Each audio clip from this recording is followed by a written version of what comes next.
You see, it's the narrative I'm aiming to change. The narrative of Michael, Kyle, and Uncle Phil having much more of an impact in only 30 minutes of TV time than most fathers have had in their entire child's lives. It's the narrative I'm aiming to change.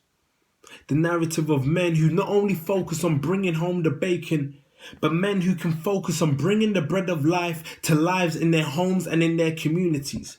Because I don't know if you've noticed, men, take a look at your plate. We have a lot at stake. I guess that's why God wants manhood to be well done. See, we can't afford to get lost in the sauce.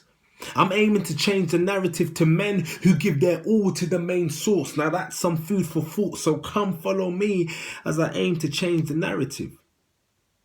To men who are attached to the true vine, with covenant eyes, not only useful but fruitful. Fathers who not only pay the bills, but fathers who can afford to pay attention to the father's instructions. It's important.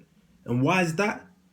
Because every father not continually hearing from God has the potential to kill Isaac. You see, my mind's at changing the narrative.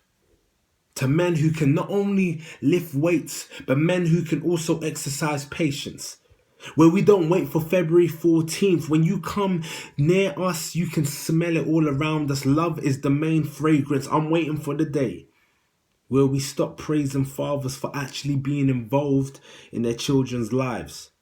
Why should I praise you for a role you were created to do? And for those of us who didn't grow up with any fathers in our lives, let this be a lesson on what not to do.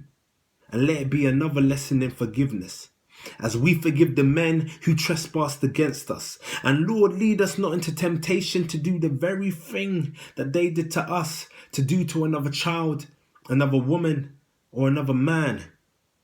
Because manhood is your kingdom. Let us run to you for the refuge. You see, it's the narrative of manhood, of fatherhood I'm aiming to change. And what better place to start than the man in the mirror? You see, yesterday, I thought I was clever and I wanted to change the world. Through his power and through his grace, I am wise. So I guess that change has to start with myself. Change.